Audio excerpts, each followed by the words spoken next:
ٹھیک ہے، یہاں پہ جمہوریت بحال کریں، یہ ہٹائیں اس کو کٹھ پتلی کو، ٹھیک ہے، جو ہر وقت بک بک کرتا رہتا ہے اور ہمیں بھی ہونکتا ہے کبھی کبھی، ٹھیک ہے، سائڈ پہ کریں اس کو اور کوئی بندے کا پتر لے کے آئیں. سارے کہ ہم نے کبھی امریکہ کو نہ تو نہیں نہ کی. بھارت پوری دنیا کے لیے ضرورت ہے، اس خطے میں بھی ضرورت ہے جہاں وہ اسٹیک ہولڈر نہیں ہے. افغانستان کے معاملے میں آپ دیکھ لیجئے کہ جب سلامتی کونسلز کا اجلاس ہوتا ہے تو بھارت اس کی صدارت کرتا ہے، پاکستان کو تو انٹری نہیں مل رہی ہے. ایک ایسے ملک کے وزیر اعظم کی تعریف کروں جو ہم سے دشمنی رکھتا ہے، جو ہمارے پاکستان سے دشمنی رکھتا ہے، جو ہمارے پاکستان کے خلاف سازش کرتا ہے، لیکن حقائق تو چھپائے نہیں جا سکتے. آپ دیکھ لیں اس وقت امریکہ میں کیا ہو رہا ہے، کس طریقے سے ان کے لوگوں نے ملاقات کی. بنیادی طور پہ یہ جو بل پیش کیا گیا، آپ کہیں گے اور بہت سارے لوگوں کی خواہش ہوگی اور ہمارے مشرقی ہمسایوں کی تو بہت ہی ہوگی کہ یہ بل پاس ہو جائے. یہ بل پاس کرنے کے لیے پیش نہیں ہوتا اس طرح کا، ٹھیک ہے. یہ بھی اطلاع ہے کہ 22 تو یہ ریپبلکن کے ہیں، وہ ڈیموکریٹ کے بھی کوئی 22-23 ہی تیار ہیں. تو 100 افراد ممبران پہ اوپر مشتمل ان کا سینٹ ہے. اگر اس میں سے 44-45 لوگ جو ہیں وہ کسی بل کے ٹیبل کرنے میں شامل ہو جائیں تو بہت بڑا وہ بل ہوتا ہے. اب ہوگا کیا اس میں؟ ہوگا اس میں کہ بائیڈن صاحب جو ہیں اب ایک پوزیشن لیں گے اس کے اوپر کہ دیکھیں جناب یہ پریشر ہے کہ اس کے اوپر تو، اور تھن میجورٹی اور تھن نمبرز کے ساتھ وہ سینٹ جو ہے اس وقت ہے. تو بائیڈن صاحب جو ہیں وہ کہیں گے کہ بھجن، اور by the way American senator دنیا کے طاقتور ترین افراد میں شمار ہوتا ہے. اس کا دنیا کے طاقتور ترین سینیٹر، وہاں پہ بہت چیز ہوتا ہے، ٹھیک ہے. دنیا کا سب سے پاورفل انسان جو ہے روئے ارض کے اندر وہ امریکی صدر کو سمجھا جاتا ہے، جتنی اس کے پاس پاورز ہوتی ہیں. تو اس کے بعد جو ہیں وہ سینیٹر سمجھے جاتے ہیں. وہ 44 طاقتور ترین افراد اگر یہ بات کر رہے ہیں تو بنیادی طور پہ کیا ہے ہمارے لیے پالیٹکس؟ کیا ہے ہمارے لیے پالیٹکس؟ یہ ہے کہ اب جو بائیڈن صاحب جو ہیں وہ ہم سے مذاکرات کریں گے اندر خانے کہ بھائیجان یہ، اور ان سے کریں گے جن سے وہ اب تک ملاقاتیں کر رہے ہیں، اس سے نہیں کریں گے جس کو وہ فون نہیں کر رہے. یہ بات آپ نے ذہن میں رکھنا. تو وہ ان سے کریں گے مذاکرات کے پہلے کی تماشا لایا تو ٹھیک ہے. اور یہ کیا آپ کر رہے ہیں؟ اور چائے پیتے پھر رہے ہیں آپ ہیں؟ کیا سمجھتے ہیں آپ اپنے آپ کو؟ تھوڑی سی چاڑ چم کے بعد جو ہے وہ جمہوریت کی بحالی کی بات ہوگی، ٹھیک ہے. یہاں پہ جمہوریت بحال کریں، یہ ہٹائیں اس کو کٹھ پتلی کو، ٹھیک ہے، جو ہر وقت بک بک کرتا رہتا ہے اور ہمیں بھی ہونکتا ہے کبھی کبھی، ٹھیک ہے، سائڈ پہ کریں اس کو اور کوئی بندے کا پتر لے کے آئیں، رائٹ، اور جمہوریت کو چلنے دیں. اس طرح کی باتیں ہوں گی. سارے کہ ہم نے کبھی امریکہ کو نہ تو نہیں نہ کی.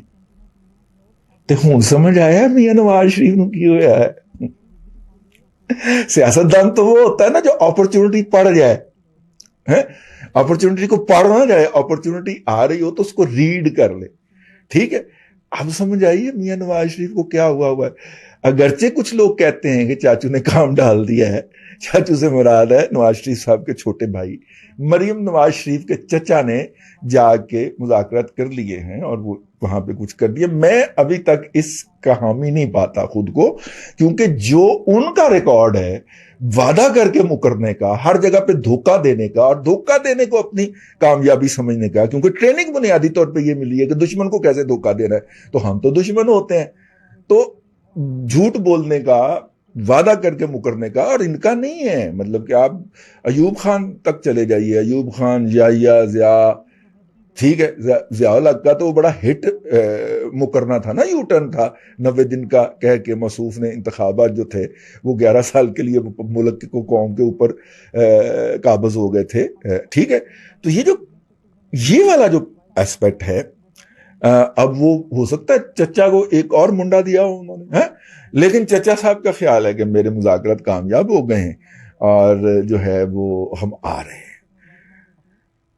آنے والی بات جو ہے وہ ٹھیک ہو سکتی ہے، لیکن پوزیشن جو ہے وہ شاید وہ نہ ہو. اور یہ اب اندر خانے نیگوسیشن ہوگی ان کی اسٹیبلشمنٹ کی نہیں، ان کی حکومت کی اور ہماری اسٹیبلشمنٹ. ناظرین کیا بتائیں، اس وقت ملک کی جو موجودہ صورتحال ہے، اس وقت آپ بین الاقوامی طور پر دیکھ لیں، پاکستان عالمی تنہائی کا شکار ہے. اس وقت اقوام متحدہ کے حوالے سے جو آپ کے پڑوسی ملک کا وزیر اعظم ہے، ان کے وزراء ہیں، ان کے بیوروکریٹس ہیں، ان کے تھنک ٹینکس ہیں، ان کے لوگ کس طریقے سے اپنی پوائنٹ آف ویو کو، اپنی پالیسیز کو، اپنی پلاننگ کو پوری دنیا میں اسٹیبلش کر رہے ہیں۔ امریکہ ایک سپر پاور ہے اور ابھی تک ہے۔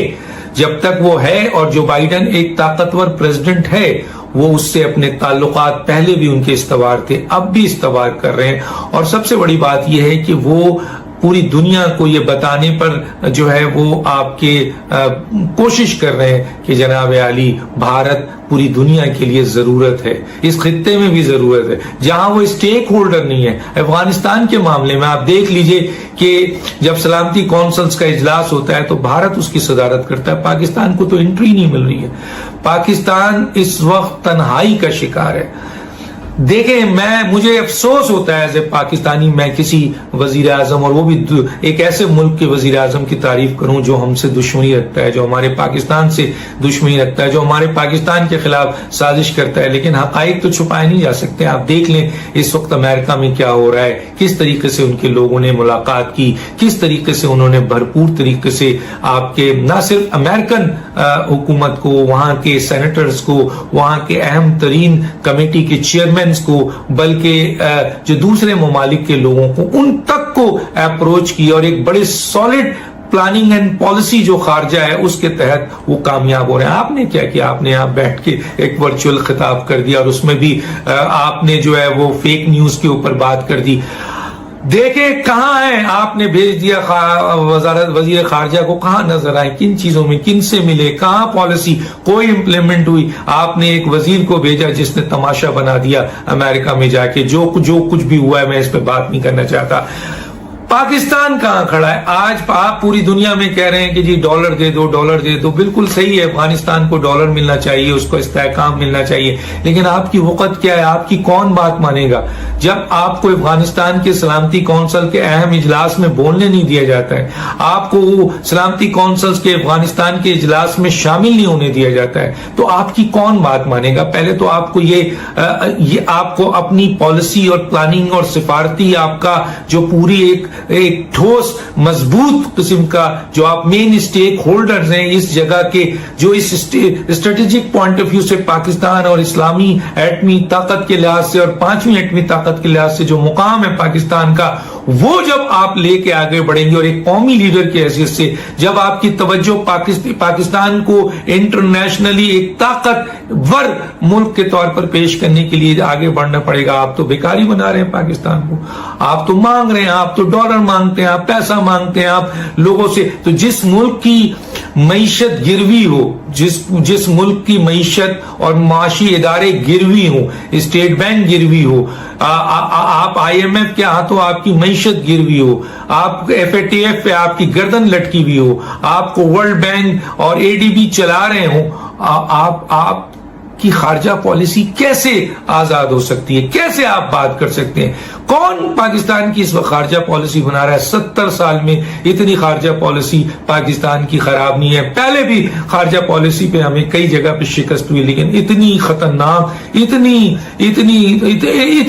بری کبھی بھی نہیں تھی جو آج ہے، کہ چائنا ہم سے ناراض ہے، سعودی عرب ہم سے ناراض ہے، یو اے ای ہم سے ناراض ہے، پڑوسی ہم سے ناراض ہے، کوئی ممالک ہمارے ساتھ نہیں کھڑا ہوا ہے، اور ہم دنیا کو ڈکٹیشن دے رہے ہیں۔ ہمارے صدر صاحب کہتے ہیں کہ عمران خان جو ہے وہ امہ کا جو لیڈر ہے، پوری دنیا جو ہے وہ اس سے سبق سیکھے۔ خدارا نکلیں، عمران خان صاحب ایک قومی لیڈر نہیں بن سکے، وہ کرکٹر تو بنے قومی، لیکن قومی لیڈر نہیں بن سکے۔